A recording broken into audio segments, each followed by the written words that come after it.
Camera for Donny. Go for Donny. Sound for Donny. Go for Donny. Makeup for Donny. Go for Donny. We're voting for Donny. Go for Donny. Grip department for Donny. Go for Donny. Or go for Donny. Go for Donny. Gary for Donny. Go for Donny. What's up, everybody? Hey, guys. Welcome to Go for Donny. I'm your host, and that right there, that is Gary Shaffer, a.k.a. The Hair. Oh, my God. Guys, don't forget, after this, stay tuned for more Go for Donny. Switch to Channel 2, where we'll get a chance to ask our guests some questions that you, the listener, want to get answers for. We'll also have an amazing car enthusiast that has some insane knowledge. This kid's crazy. He has insane knowledge in all types of vehicles, and he gets to ask a few questions from his perspective. But the catch there, Gary, is that he's only 15. So I can't wait to see what Max has. Gary Shaffer, welcome to Go for Donny, man. I'm so excited to have you on. We've spent a lot of time in the trenches together. Indeed, we have. Thanks. I appreciate it. I'm really excited to be here. When you first reached out, I thought there's nobody more gifted to do a podcast than the world famous Donny McGuire. And the stories we have, I love going down memory lane and rehashing them.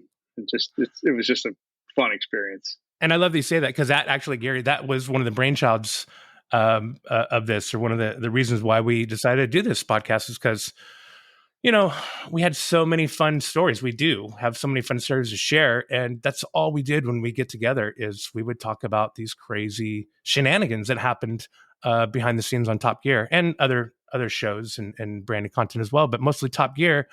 And everyone that wasn't a part of Top Gear would get sick of them. Like my wife, she's like, "Oh, I don't want to hear any more stories."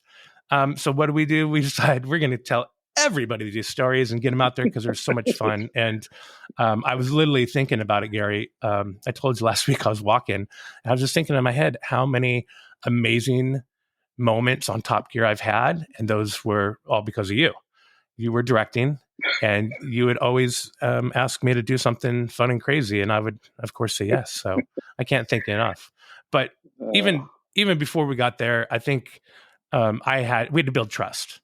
I think across the board with everybody, with between you and I, between myself and other directors, between myself and the cast, between myself and the crew. I mean, everyone. We needed to build that trust amongst everyone, so that way we could continue working and know that our job is going to be safe and it was going to get done in a timely manner. So I think that really helped us as a group. And I keep preaching that about trust and the camaraderie that we had on that show.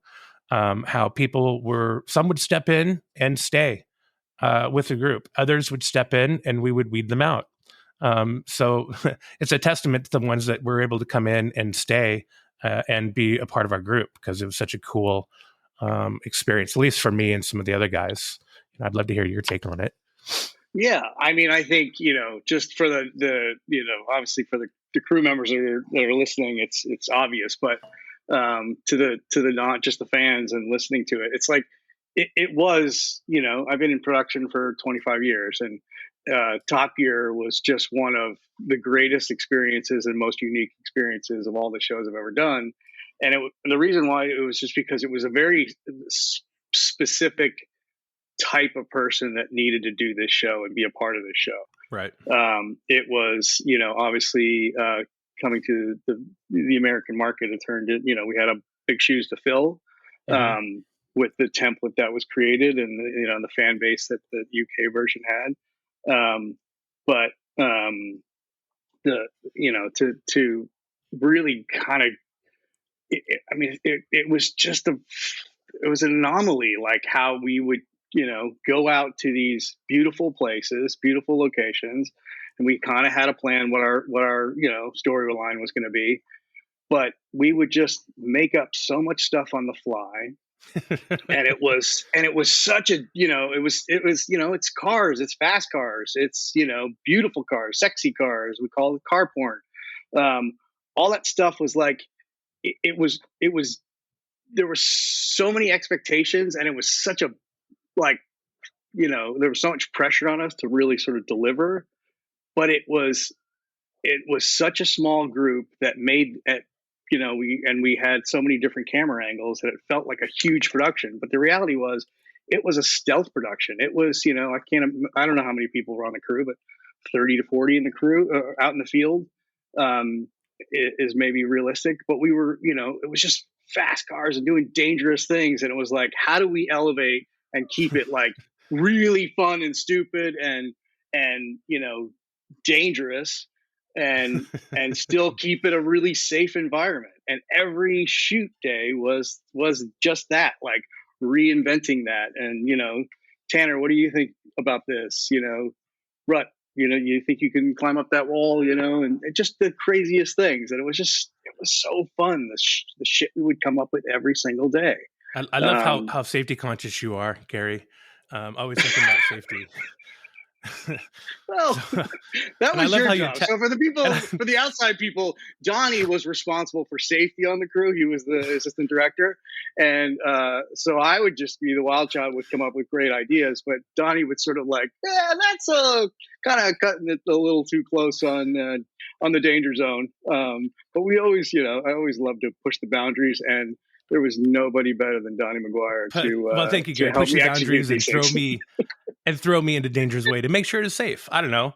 There's so many stories. So, as I scrolled through my list and I was looking at all these photos and just great memories, and there's so many of you, Gary. And there's one. I'll just start with the whole episode of Homemade RVs. I have this amazing photo. It's me with Beardy riding on the side step of the Suburban with the antennas out, and I'm walking. I got my tack vest on, and this is in the infield of the dirt oval track, where we'll get into exactly what we did there. And then you're behind me walking. It's a really great black and white photo that Mikey Schneier took of it, and just captures. And there's even a little sliver of one of the motorhomes that looks like the windows were popped out of, because it was a crazy freaking shoot, y'all. It was crazy from the minute we started to maybe we stopped. So I can think of maybe 4 or 5 great memories from that shoot. Gary, do you have any? Just one, maybe? I don't know. Oh, God. Just to set up the scene, it was, the dirt track at Charlotte. And we had, our competition was to create, obviously, the RVs, these homemade RVs, and then race against real NASCAR drivers in other RVs. Just the most ridiculous concept ever, but what could go wrong? So, but one of my favorite was, a lot of the, if you watch the show, there's so many different GoPros and different angles, and the people that were responsible for them are our lovely POV crew, Greg and Roche. They had cameras all over, inside and outside of these RVs, and I'm driving the lead vehicle with Peacock shooting out the back. We're driving around the track as fast as possible, leading all these lunatics of our host Tanner, Rut, and Adam, and 2 or 3 different NASCAR drivers, I think. Yeah. And it was chaos, because they were, we wanted it to feel like, and it was like it was a real race, and they were bouncing into each other a little bit. Well, they are so competitive. Everybody was so competitive. They just started bashing into each other, smashing into each other. And we just kept driving, and mud is coming into Peacock's face and camera, and he can't hold his shot. And it was just like, it was so fun. And the whole sequence must have lasted 10 minutes or something like that. It was quick, yeah. And at the end of it, you just see Greg and Roche coming out on the track, like, cut, coming out like, you assholes, screaming and yelling. And they were so pissed, because I think they had like 50 GoPros, and we must have destroyed 25 of them. And we literally, like, there was just GoPro heads and bodies and pieces all over the track, mashed into the mud. And it was just like, it was hilarious to us, but to them, who, obviously that was their little pride and joy.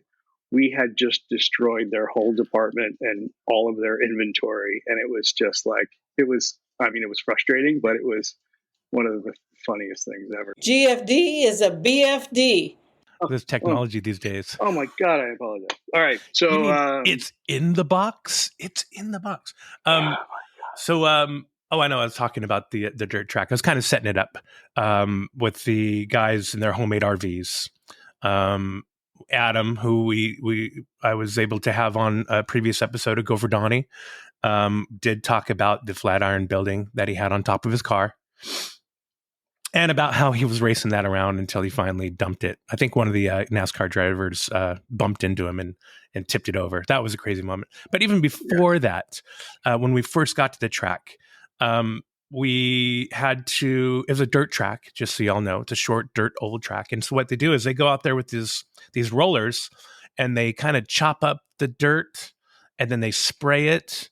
And then they have these vehicles that, you have to go out and mash down, and you're supposed to just drive in a circle and mash it down, flatten it. I mean, these are old beat up vehicles. And so I was able, and everyone of course jumped into the vehicles and wanted to do it. Instead of driving, I don't know, responsibly and flattening it down like we were supposed to be doing, everyone was out in these piece of shit cars, like drifting the cars, just sliding them around the track instead of flattening them down. So at the end of that time, I came in. I don't know if you remember, Gary, but I was driving that van, that really dumpy, crappy, dirty van, and I came up and you handed me the American flag, and then I took a couple of laps of the American flag with that van. That was a moment. That was a moment. Single tear, right there. So that was just the beginning to set it up, and then we got into the race where the three hosts were racing the three NASCAR drivers. And that's where it got crazy, a little bumping and rubbing, some windows taken out, a lot of GoPros lost, maybe some media too, some pissed off crew members. But then Gary says, we don't have enough coverage. We need some more coverage. So what do? We throw myself in one of the motorhomes. I think Beardy, Jeremy was in one of the other motorhomes, and I don't know what happened to the other one. And so we just kept going around the track with the other two hosts, with Rutledge and Tanner driving around until you got the coverage. And that was another one of the best moments of my life, where I got to drive that 35-foot motorhome and literally drift it. You felt the back end cutting around, driving like a jackhole. And you look down and there's, Rutledge driving in that piece of shit Honda that was extended, loud as hell. I mean, it was just an amazing time. But that was just one of a few amazing moments from that shoot, Gary. Yeah. Might you know what other moment I might be talking about during that shoot that you put me through? It just goes back to that whole safety thing, that you're very safety conscious. I try to block those out, to be honest with you.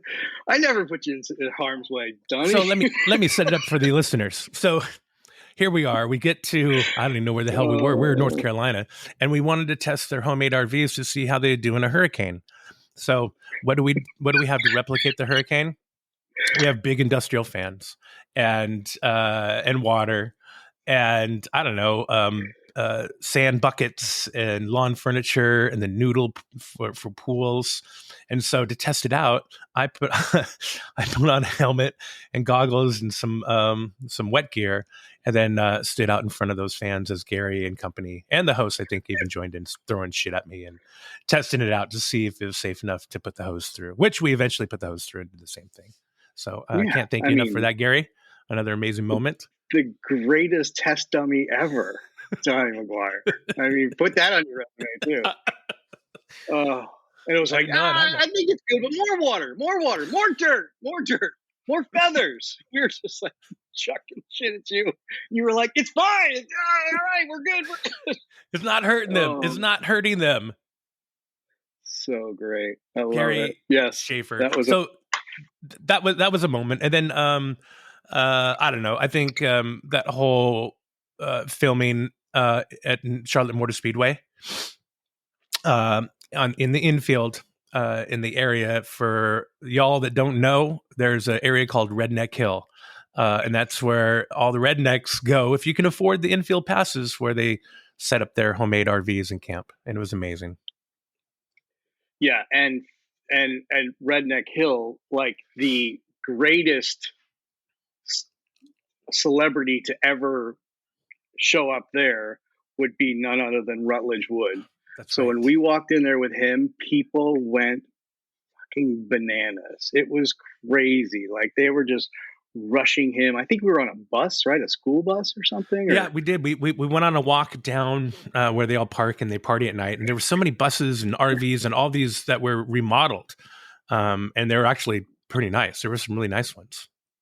It was amazing. So just to walk that with Rut and, him just getting to meet fans and, just experience that environment in and be with him and, just talk to those people and just, it was such a great experience that I loved it.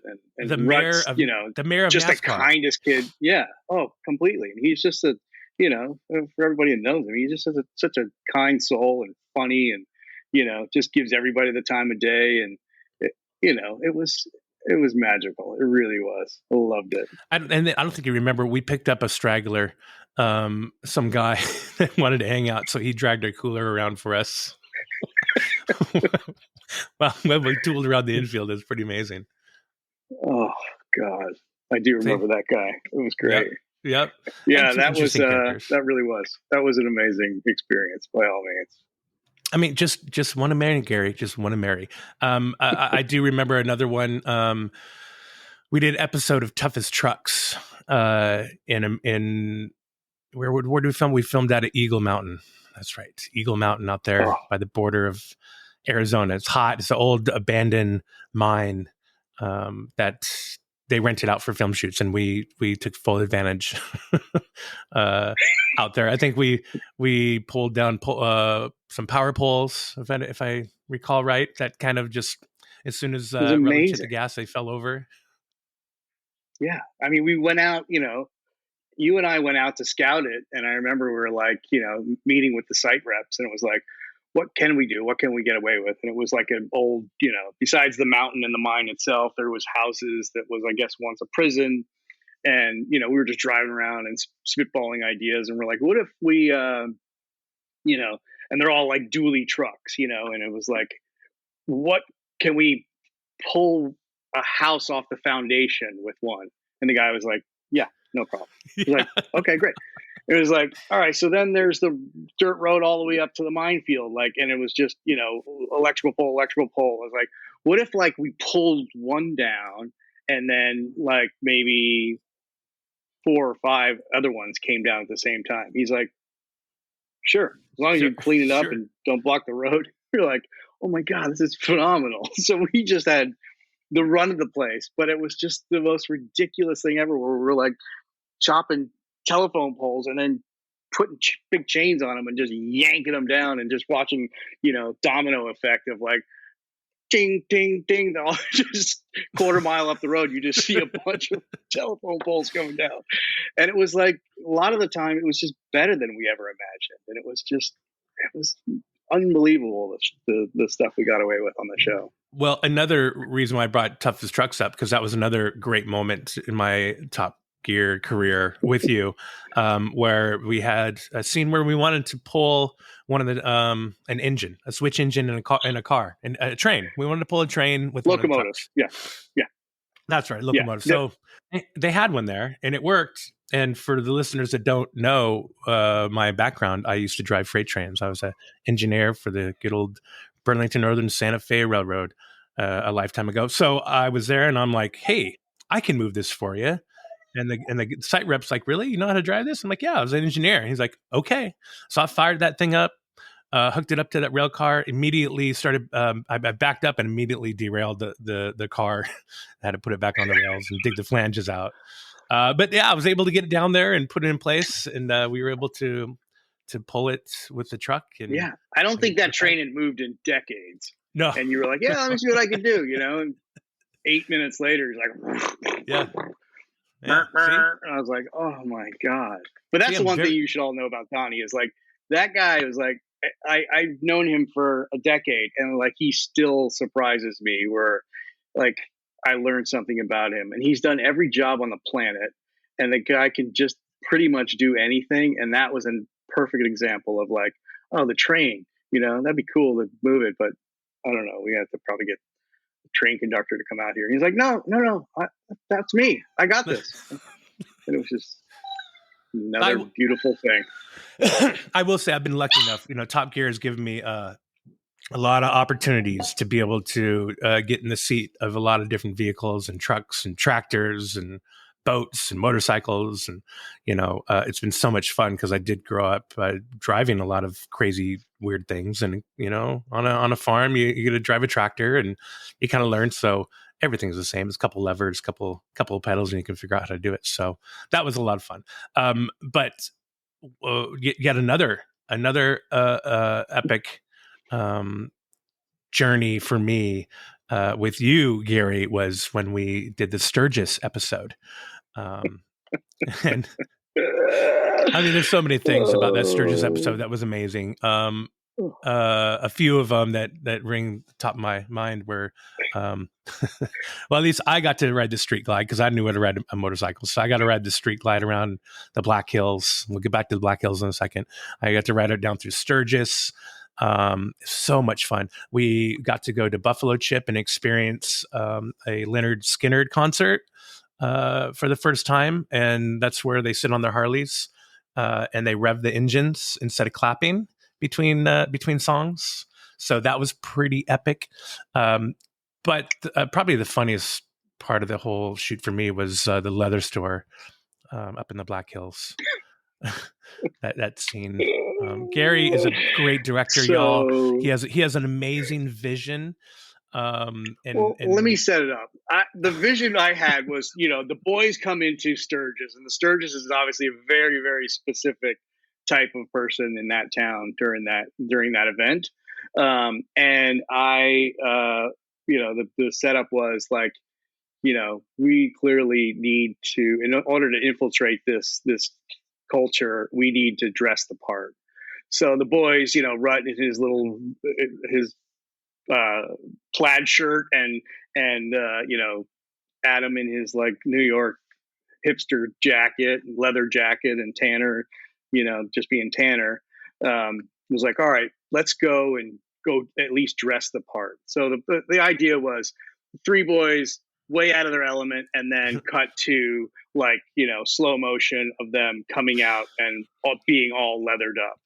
But I was like, this, be better if we could do it in slow motion and they're coming through like smoke or fog or something. And we came up with that idea when we were in South Dakota, when it was just a really, our resources were limited. So I think it was your idea to go to a boat store and get a flare. I don't know if it was my idea. I don't know, but sure. But I was like, that's genius. A flare would be great. So we go to this family owned, like it's probably been there 100 years, leather shop, beautiful leather shop, one of the best in Sturgis, most well known. And it's just like beautiful cabin, and they have a showroom, and it's just gorgeous, like handmade leather. Everything is just, stitched, hand stitched, gorgeous and expensive stuff. And we go, and the final scene, and the sun's going down, so we have to shoot another scene anyway. So we're like, we gotta hurry up. So we got everybody dressed, and everyone's in their leathers, and it was hilarious. And it was like, all right, light the flare, and we light the flare. And I've had a lot of experience, but don't have a lot of experience with flares. So we have the flare go off. We asked permission, have the flare go off inside the showroom. And then the cameras are outside shooting high frame rate, and it's like action. And the boys come out of the flare smoke, and it's like this big reveal, Reservoir Dog kind of shot. And it was hilarious. And it was like, oh, got it, but let's do it again. So we had like 3 or 4 takes of it. Keep that flare burning. And it was after like the 3rd take, like the flare was just, it smoked everybody out. Nobody could like see.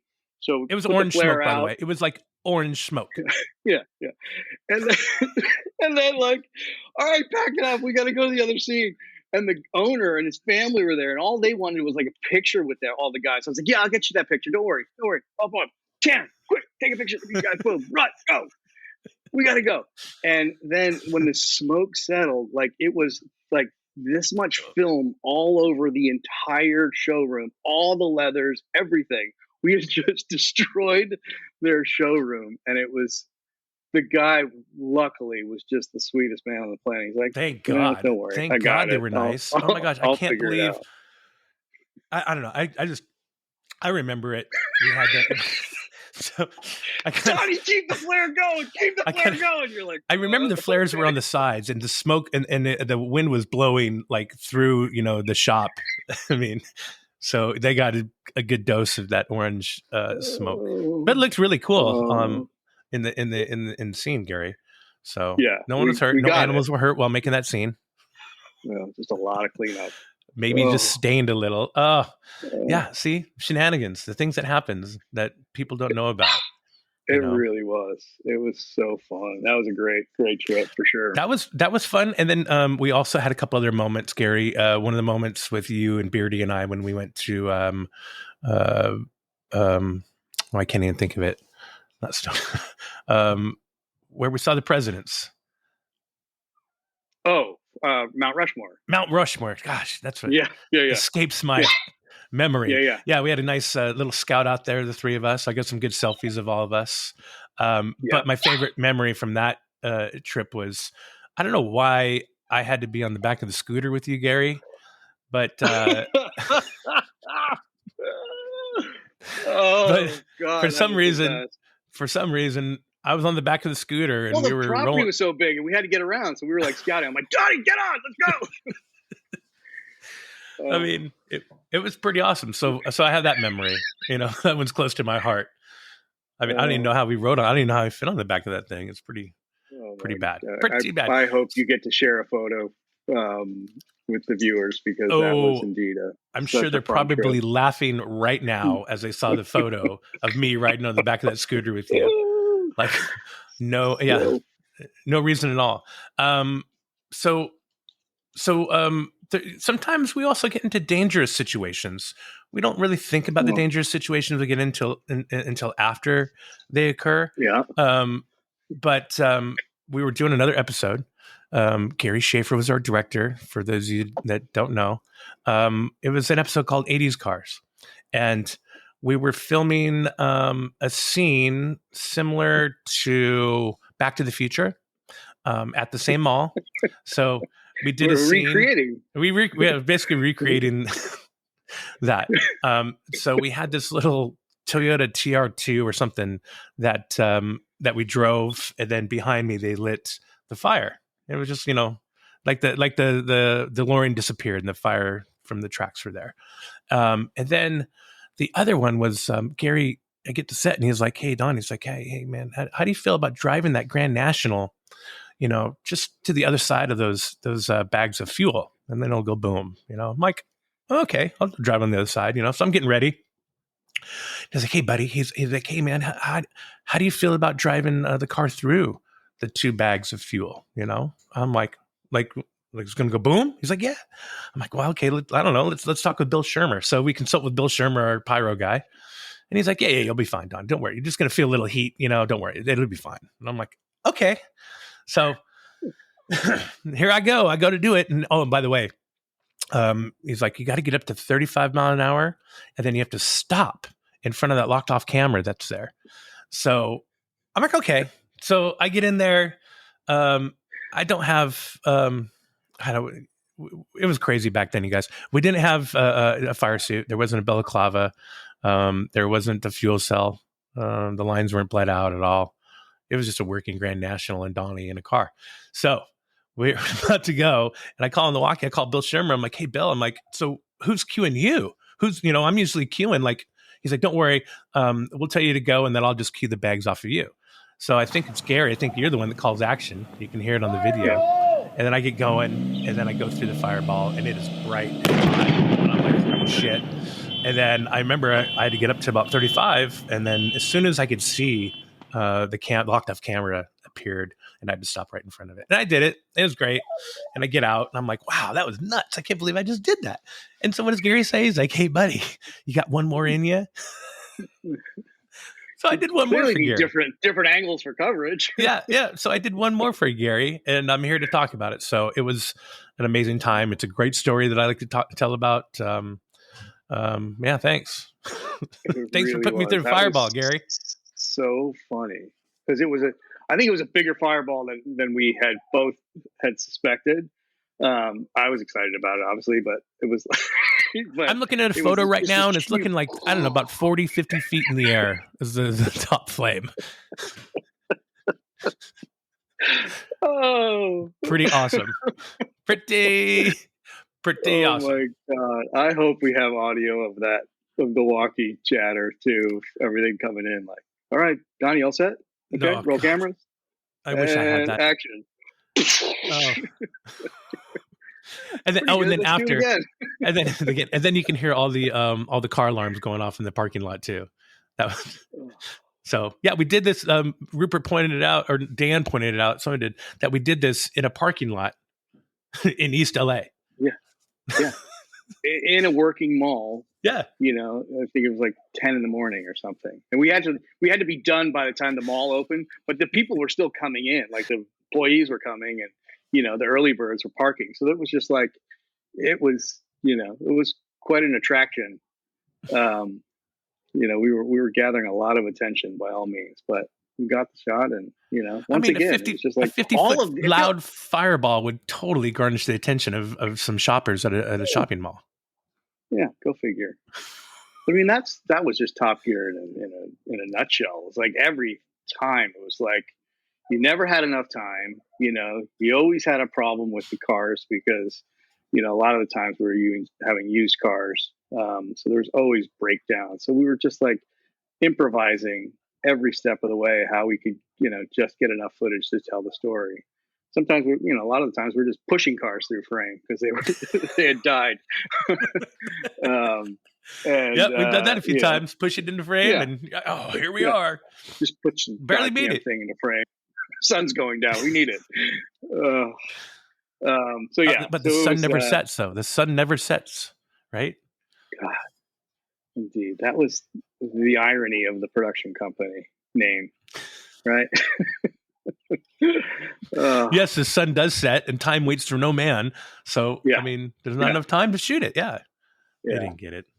Oh, those are the days. So, another. There's so many memories, Gary. So many fun behind the scenes shenanigans with you, man. I mean, I'm just going to jump right to it. I'm going to go right to New York because we did an episode in New York where we were in the Hamptons, filming out there in the Hamptons at some nice golf course. Tanner was driving some Jaguar, brand new golf course, you know, really modern. And that's when Tanner decided to do donuts and burn rubber on the brand new tarmac at the brand new golf course in the Hamptons. Well, I guess, and the backstory, right, was that it was the Long Island Grand Prix location that James Dean raced in, right? And then that's right. And Paul Newman raced in, and then back in the day, and then now it was this beautiful, super snooty golf course that we were like, oh, maybe we'll like to recreate a couple of the, you know, the memories back in the day from here. And it was just like the juxtaposition between the posh and just us down and dirty, you know, dirt bags, like just like tear this thing up. It was, and back then, I feel like we were just like caged wild crew members, you know, that just barely tame to get through a shoot, but then after, like, they just go crazy. Like on our drive back through the city was pretty interesting, if you recall. Doing some car-to-car stuff on the way back. And then we were filming in New Jersey at this recycling plant. It was hotter than the hell. It smelled. I think we were going to crush one of the cars. And so you guys were handling all of that. I was over. I don't think you remember. I was over in the car trying to look for places to stay so that way we could get a place in Times Square so we could all stay and then, you know, go out and have some fun. So that's exactly what we did, except we stayed out all night and we didn't go back. Except we went back and got our stuff, and then good old Gary, Captain, he pulled it together and drove us to the airport in the morning. So I can't thank you enough for that, Gary. Oh my God. How we made that, I have no idea. It was amazing. We were young. We were young. We were young and dumb, yes, and we're indeed. Like, yeah, we can do it all nighter. You know? Now, not so much. Like, what? I'd be like, that's crazy talk. That's just crazy talk. Sorry, that dog is going to stop talking at some point. No, that's all right. We all have dogs. All Um, the listeners know yeah, they have dogs. They love just hearing a good she's dog old and blind, whine. and yeah, See, there's forgiveness for the old and blind. Now, if she were a yeah, I do puppy, have a heart. yeah, I'd be like, come on, shut your dog up. I've only tried to kill you 100 times, but I have a heart. Killing people, Gary. Have you ever? Do you have any episodes where you it was close? Where you thought, You didn't do Jackson Hole, did you? Were you in Jackson Hole for no, the? I did not. That was pretty I've nutty. seen some photos. Yeah, we've had. We were always cutting it close. And the Jackson Hole episode was, can a GTR beat a snowmobile? So we had the greatest snowmobile riders, two of the best snowmobile riders in the world at the time, versus Tanner and a beautiful brand new cherry red GTR. And it was amazing because we would we were it was just a nonstop blizzard, and we had and met with the snowmobile riders and see what they were capable of, and we built some jumps, and it was amazing because I always wanted the car drifting into frame and the snowmobile jumping up and over, and we built a couple of ramps to do that, but these guys would go twice as high, exceeding twice as high that I thought they would able to do. So some of the times we would have this perfect little drift by Tanner, and the snowmobile would go out of frame because he was so high. Oh no! So, but it was pretty nuts. But we had a little chase scene going on where they're sort of coming into the finish, and it was just it was choreographed, and Tanner is always on point. So, but I just remember it was a little miscue, and definitely wasn't Tanner's fault, but he was coming down this, snow. It was a road that was kind of plowed, but it was still snow packed. And the snowmobiles came out of, the forest and landed on the road, and they're side by side. And the guy just took off, and I guess he fishtailed, and then Tanner just went over the sled.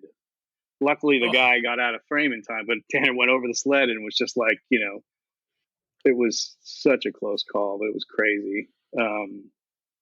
But it was that was a pretty scary moment, and thank God, obviously, no one was hurt, and we'd always damage vehicles left and right. We were pretty good at that consistently, and I think we were banned from I think 4 or 5 different rental companies because of all the rent-a-cars that in Suburbans we've trashed in our day. Enterprise, yeah, they weren't too happy with it a few times. the old, but they were like, well, when you check that box collision damage waiver, that doesn't mean you can physically damage it and just return it and walk away, which we did a lot. Thank you, remember Enterprise. We love Enterprise. Another fun one was, remember when we were in Monterey, and the only way I took the job was I have to be back for my 40th birthday surprise party that I knew about. But I was like, all right, yeah, don't worry. Ashley had planned this dinner, and I was like, all right, yeah, I'll be back in time. And we were down in Monterey, and I think the last flight down by out Bixby was, Bridge. Yeah, exactly. So then it was and then I remember you told the cops that we had, because we always had cops that shut down the roads, and we would do our business. And he's like, listen, I got to get this guy back to San Francisco Hotel or Oakland or SFO or Oakland. San Jose. Airport. San Jose, right? And then it was this is the last flight, and he's got to be on this flight. The officers were like, no problem. And I think it was 45 minutes, probably. Yeah, it was maybe longer. And I think longer. These officers, it was hilarious. So the officers with their lights on are flying down the freeway. We are in a Suburban behind it, flying down the freeway. So nobody could figure out what the fuck was. It was like a reverse car chase, where it was we were chasing the cops, and then I think there was a cop behind us, just helping us on the tail too. But we were going 110 miles an hour, like flying in the freeway, just just so I could get to the airport to make That's this right. flight. And you were like, "Go, officer! You got this! You got this!" And I was like, Donnie, he was you're the coolest. So fucking he legend. was If like, you get me there, you're a fucking legend. And you, he's like, yeah, no problem. He basically, they took us to, I think, Watsonville. He's like, I'm going to peel off here. I'll help you until Watsonville. The rest of the way you're on your own. But we made up enough time to get you there, and you got to the airport and you got your flight. Well, we had to catch another flight, but you made your 40th birthday. I was proud of it that. was. I love I'm our officers, proud of our you. CHP. I mean, they've hooked us up more than once, so I'm glad you were able to make your 40th birthday, Gary, because we don't want to reap that if you didn't make it. Oh my God.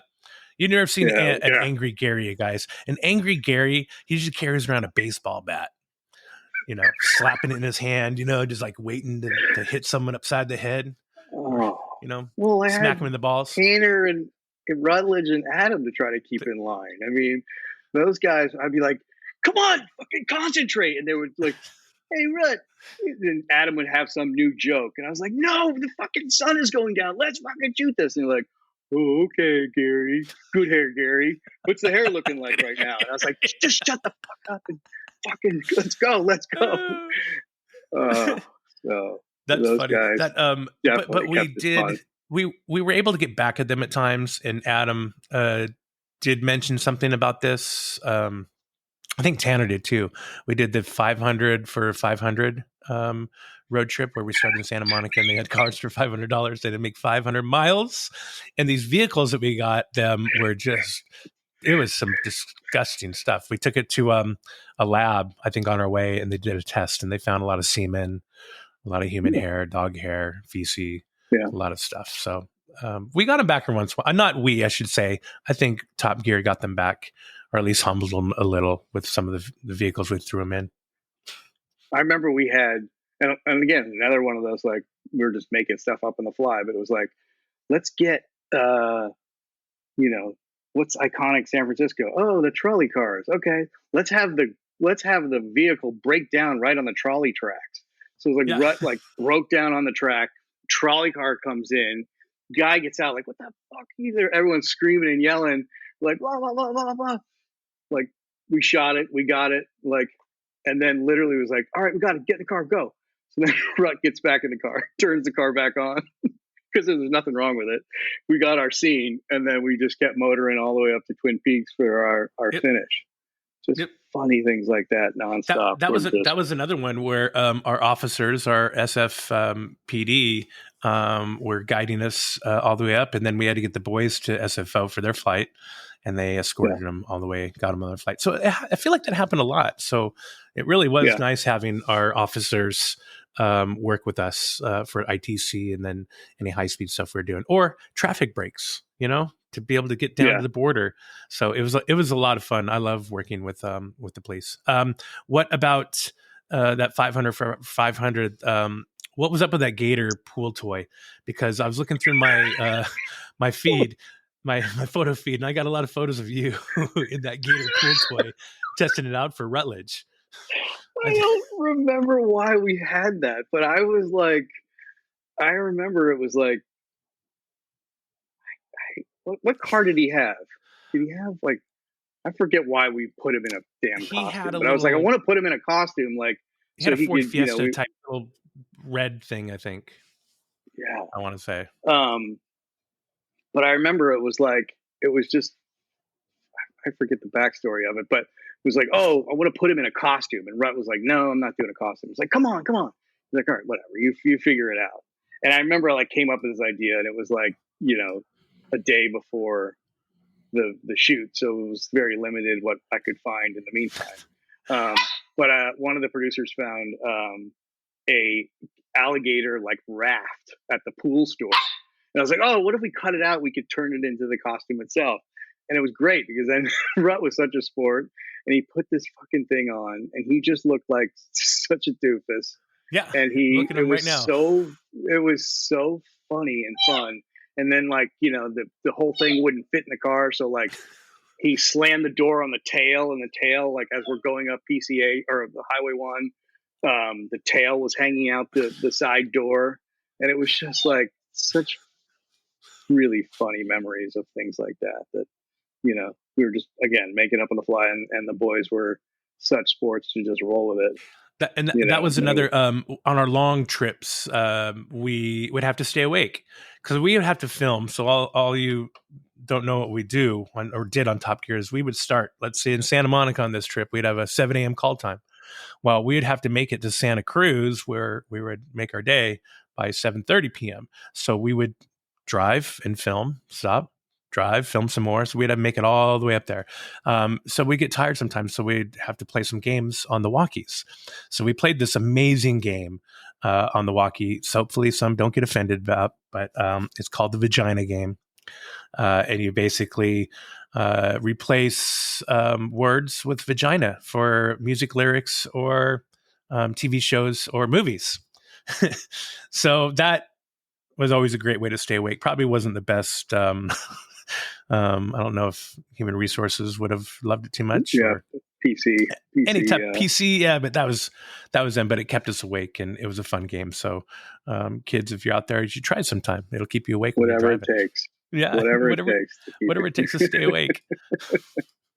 I mean, you gotta. Did you do Tangent? Where there's so many memories that sort of flood my mind. But were you down in Gainesville for muscle cars, American Muscle Cars? No, I was not in that one. That was with Travis. That was another amazing one where we had American Muscle Cars going through Gainesville, and then we ended up at the raceway down there, the dragster. But we were in this small town, and the bit was what car was like the loudest, essentially. Oh, so we were thinking, think about like a really small town, southern town, all mom and pop shops, probably no more than 100 yards tops of all the stores along the main street there. And the idea was, someone would go first and they would go down the street, and like all the cars were parked. I think it's a one-way street. All the cars were parked diagonally, and you go down and like, how many car alarms could you set off? So Adam would go first, couple car alarms, Rut second, more car alarms, and then it was Tanner's turn. And when we scouted, we met with the mayor of the town, and he was such a huge Top Gear fan. That always helps. And it was hilarious because it was like, can he stripe the road a little bit, if he kind of just lit it up a bit. And the guy was like, no problem, it's fine. Like, okay. So then the first take was like, all right, Tanner, go. So meanwhile, the whole town is out. The cars are parked. It's their personal cars, all, and anyway, we invited everybody to come. You could park your car along the street and you could watch from the sidewalk. And the stores were open. It was the middle of the day. And so it was Tanner's turn, and Tanner lit this thing up where he, literally burned the tires for like 15 seconds before he even moved the car. And then he just creeped 100 yards down this road. There was so much smoke, and it was billowing into all the storefronts. So, and we had a drone in the air, and you could see just like people like scattering, like, oh my God, what is happening? And it was so funny because it was bigger than we had ever. It was phenomenal. We had cameras straight down the street, looking straight up, where you just see this car and then a billowing of smoke behind it. And people just like, oh my God, car alarms are going off, total chaos. And we striped the road, and it was I was like, oh my God, they are going to kill us. We got to get out of here. And the fire chief loved it. He was at the end of the road, and we cut. Tanner got out of the car. I was like, that was hilarious. I love it. And I was like, can we do one more? Of course, Gary, can we do one more? One more. And he was like, just do it. Just do it. So we had to change the tires. Victor changed the tires, and we did it a second pass. And now, the public knew what to look out for. So a lot of the stores had closed up shop, closed their doors. The smoke. But people were so excited, to see it again, because they knew what to expect this time. And he did it perfectly again, always as usual. Just strike this road, and it was I mean, I couldn't believe that the mayor let us do this. The fire chief, everyone was like, all they wanted was photo ops at the end of this, like photo op with Tanner and Brett. And I was like, yeah, sure. The boys are great. They'll take pictures. I'm like, boys, you got to take pictures of these guys because, we got to make nice with this town. I love that. I love going to small towns like that where they're more genuine, they're more enthusiastic and excited about us being there and about Top Gear, where, you can't get away with that here in LA because no one cares about anyone filming here. So it's nice to get outside of LA, outside of California, to these small towns, these small, communities that love it, embrace it, welcome us, and they have fun. Yeah. I mean, the photo, and it really was. It was like most places we went, they really welcomed us, and that was such a nice part of it. Hopefully they welcomed us. They still loved us when we left, but who knows if that can be, I don't know if that's 100% true, but the funniest thing about that story, to wrap it up, was I remember like Sylvie, I think like 8 months later had looked at Google Maps, and Google Maps still had the stripes, all the burn marks down this main street just outside of Gainesville. It was so amazing. You got to leave your mark on Gainesville. You got to love that. Yeah. Did you direct the bug out vehicle episode? That wasn't you, right? No. Where was it? It was a bug out vehicle. They built on a Camry chassis, this bug out vehicle. No. Shot up in I forget who it was, because I did talk about that story with Tanner about getting nailed by Stig on some driving shots. It was a really shitty car to drive. That's all. You didn't miss anything. But it's so funny you say about taking photos with the guys. They're really well known worldwide. And when I was down in Guyana for a shoot for Naked and Afraid, I before I went down to the bush, I had a couple days. So I went out to this bar during the day and met some guys, and they were really nice. And they found out what I did and that I worked on Top Gear. And so they're huge, huge, huge fans. So I was like, well, let me see if I can FaceTime Tanner and see if he'll, say hi to the guy. So I text him and he's like, yeah, sure, no problem. So I FaceTime him, and I literally have at that point like 12 to 20 guys around me trying to say hi to Tanner on FaceTime. And, of course, they couldn't hear anything. He couldn't hear them. And then said goodbye. And then I went back to the bar and they slammed down a bottle of El Dorado rum. Like, here you go. I'm like, what? I'm like, this is awesome. I'm like, let me see if I can get a hold of Adam. So I text Adam, and he's like, yeah, sure, Pally. So I FaceTime him, and 20, 25 people are around, like freaking out, saying hi to him. And then I go back and sit down, and they slam another bottle, 22-year-old rum on the bar. And I'm like, this is great. Like, it has its perks, right? Yeah. I'm like, I wonder if I can get a hold of Rutledge. And then he wasn't available, unfortunately, but I did get a couple of bottles of rum out of it. So they are really well known worldwide. And then hopefully, they'll be able to get on another show together and do some more fun shenanigans like we had on Top Gear USA. Yeah, I agree. It was, again, I've been at this decades. We've all been at it decades, and I would say single-handedly, it's one of the greatest shows I've ever done.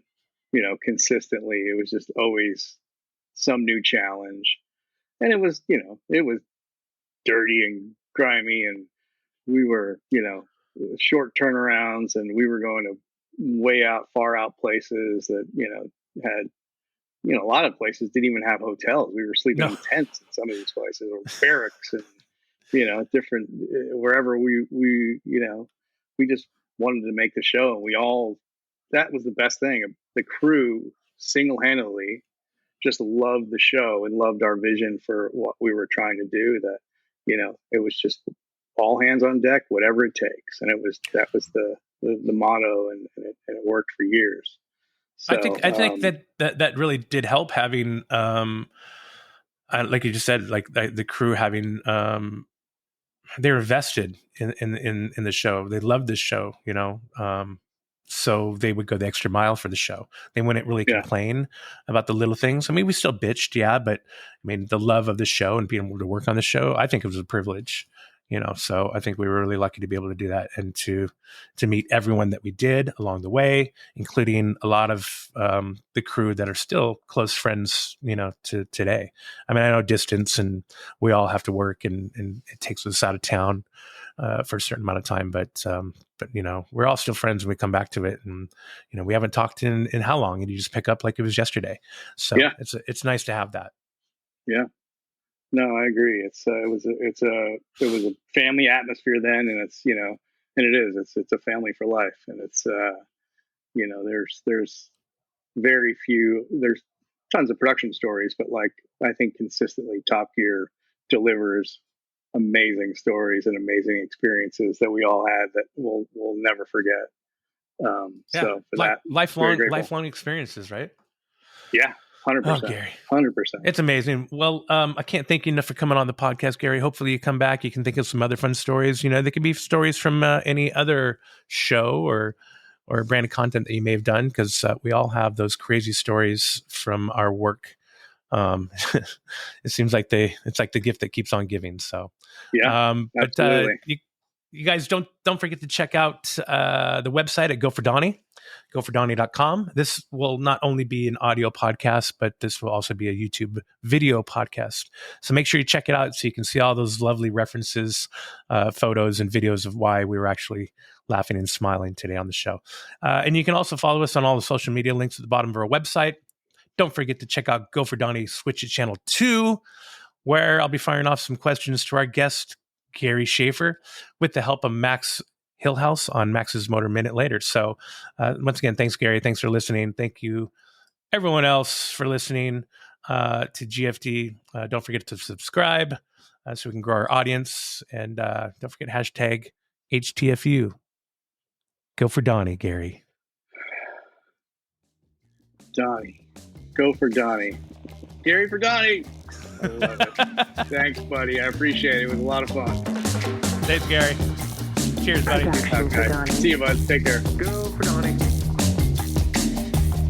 Locations for Donny. Go for Donny. Production for Donny. Go for Donny. Locations for Donny. Go for Donny. Habitat for Donny. Go for Donny. Hey, Donny, what the hell are they doing?